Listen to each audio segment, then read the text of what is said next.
This is a diesel engine as you know it today. Powerful, robust, and ultra efficient. But for decades, diesel was mostly this, synonymous with slowness, black smoke, and agricultural engines. A fuel good for trucks, but definitely not for speed. And yet, against all odds, it managed to defy the laws of mechanics, shatter records, and dominate one of the most prestigious car races in the world.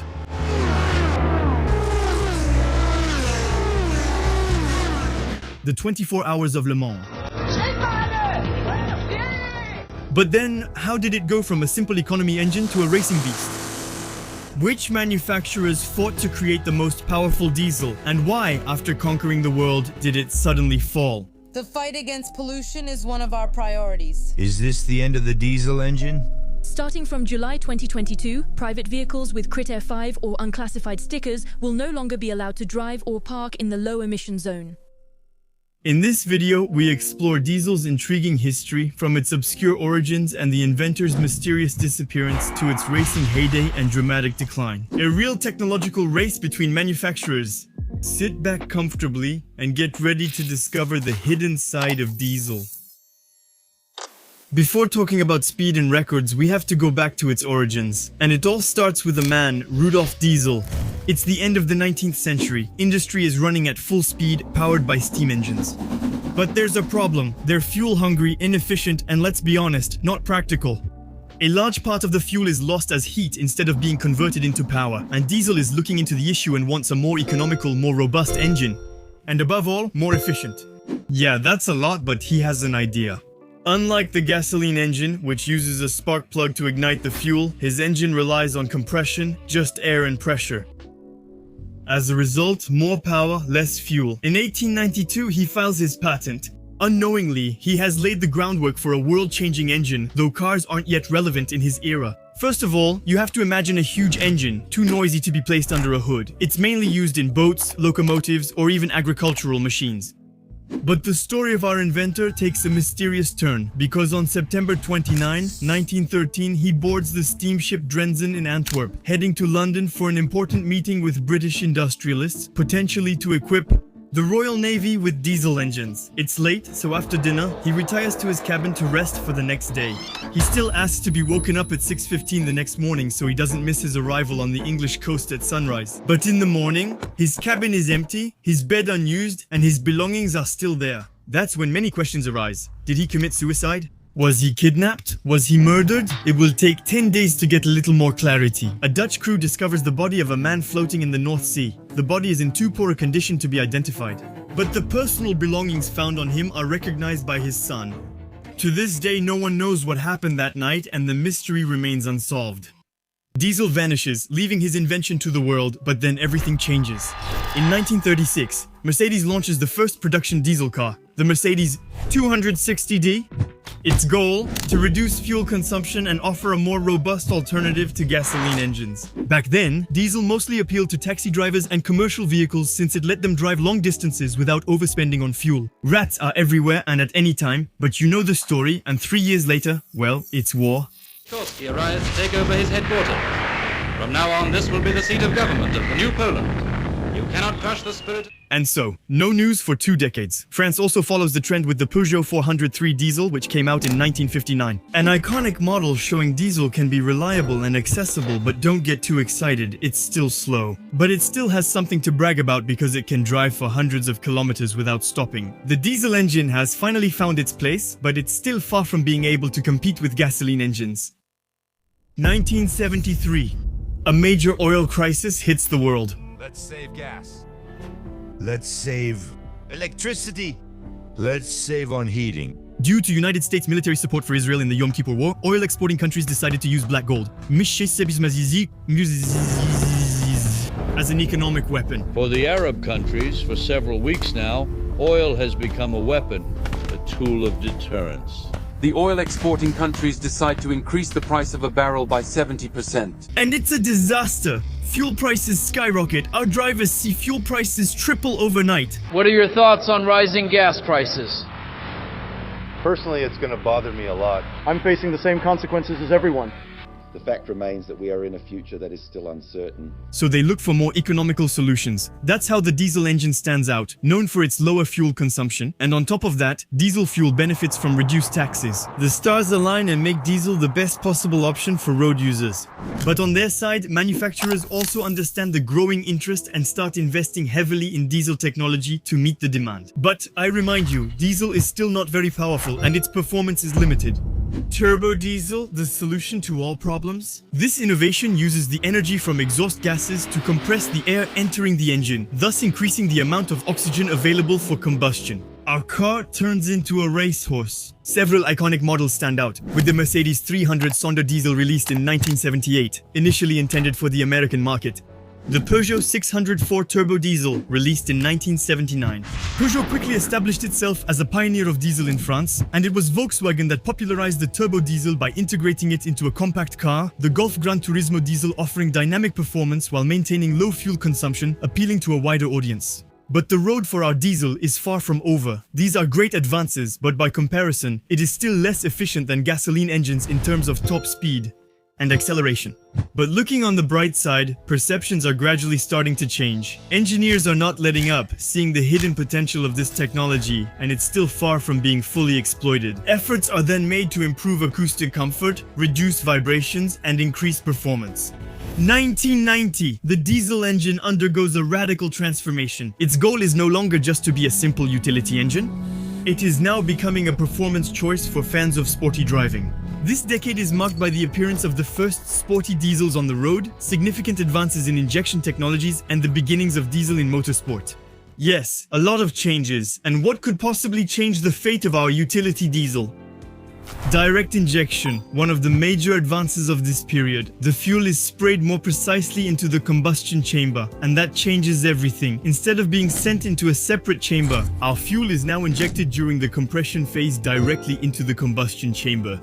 And it goes without saying, but better combustion means increased engine performance, so as you can see, now we're aiming for performance. Taxis no longer just travel from point A to B like they did in 1989. Audi introduced the Audi 100 turbocharged direct injection equipped with a 2.5-litre 5-cylinder turbo diesel engine with direct injection, delivering 120 horsepower and 265 Nm of torque. An engine known for its robustness and efficiency, but until then, diesel was far from the racetracks. Of course, we have access to higher performance vehicles for the average person, but when it comes to competition, there's nothing. Audi, on its side, is starting to consider using diesel in endurance racing.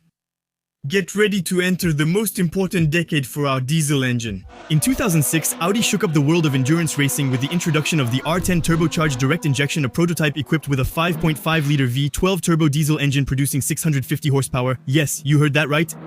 By bringing a diesel-powered car to overall victory The era of 200 horsepower max wagons is over. It's simple. Audi isn't here to mess around. They want to prove that diesel technology can compete with, or even surpass, gasoline engines in endurance racing. But when I tell you, they're not taking things lightly. During the 24 hours of Le Mans that same year, in 2006, the Audi R10 turbocharged direct injection driven by Frank Biella, Emanuele Pirro and Marco Werner made history by becoming the first diesel car to win this legendary race. Ah, you don't mess with them. When they say something, they mean it. 380, that's the number of laps completed, setting a new distance record.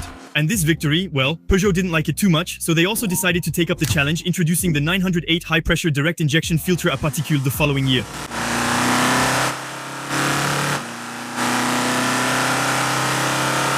This entry marks the beginning of an intense rivalry between the two manufacturers. Both prototypes are equipped with 5.5-litre V12 diesel engines producing comparable power, but Audi maintains a slight lead in terms of reliability and experience, winning the 2007 edition despite Peugeot taking pole position. In 2008, Peugeot refines its strategy. There's no way they're going to let first place be stolen from them a second time in a row, so they decide to improve the 908. Audi isn't just watching, they're determined to win again, with Peugeot finishing second and third place. That's 3 consecutive years that Audi has won this competition. So on their side, Peugeot decides to keep improving the 908, and Audi, in response, unveils the R15 turbocharged direct injection. But 2009 is a landmark year for the French brand. Peugeot manages to dethrone Audi, winning the 24 hours of Le Mans.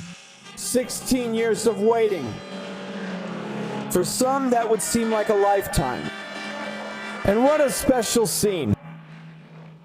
not just if you're French. This victory is the result of advanced optimization of the engine and aerodynamics, demonstrating that diesel can not only compete with, but also surpass gasoline engines in endurance. Their rivalry continued in 2010 and 2011, with Audi taking the lead again and winning both years in a row. Alright, let's see what's happening on our roads at the same time. Automakers are launching diesel sedans and compacts on the market, combining sporty performance and low fuel consumption. A real race is starting to develop between them.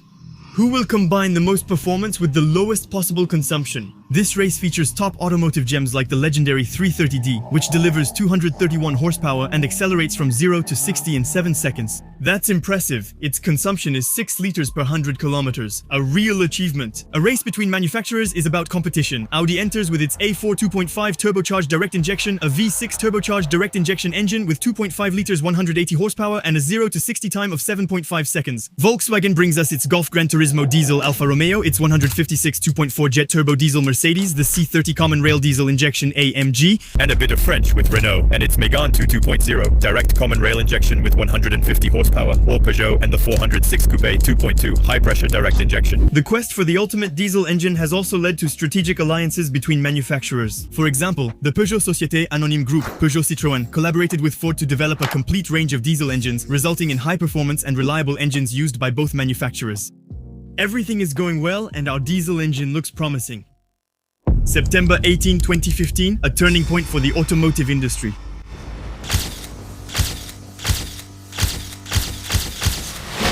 The United States Environmental Protection Agency reveals that Volkswagen installed fraudulent software on 11 million diesel vehicles worldwide.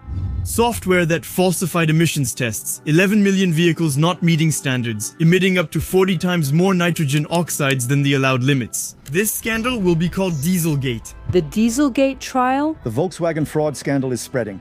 11 million vehicles are said to be affected. A victim. Martin Winterkorn faces up to 10 years in prison at the end of his trial, which begins this Tuesday in Brunswick, Germany. And it led to massive recalls, lawsuits, and fines amounting to more than $30 billion for the Volkswagen Group. The reputation of diesel takes a hit, marking the beginning of its downfall. In addition to this case, governments have stepped up their efforts to reduce air pollution. Emission standards have become increasingly strict, specifically targeting nitrogen oxides and fine particles, the main pollutants emitted by diesel engines. Added to this is a movement by cities to establish low-emission zones, restricting or banning access for the oldest diesel vehicles. In short, you got it, things aren't looking good at all. Regulatory pressure and the public's growing environmental awareness have led to a sharp drop in sales of diesel vehicles, which of course has pushed manufacturers to reduce or even eliminate their offerings for these models. The legacy of diesel in competition from 2006 to 2011 ends abruptly with the withdrawal of Peugeot in 2012, followed by Audi in 2016, marking the end of an era where diesel dominated endurance racing. This decision reflects a strategic shift, with manufacturers turning to cleaner and more sustainable technologies for their racing programs. We're entering a new era of emerging technologies, promising greener energy and compliance with the rules and standards that have been put in place. Since 2022, the Fédération Internationale de l'Automobile World Endurance Championship has been using a 100% renewable fuel provided by Total Energies called Excellium Racing 100. This enables at least a 65% reduction in carbon dioxide emissions throughout its life cycle. Adopting eco-friendly fuels highlights the industry's environmental commitment and ushers in a new era in motorsport.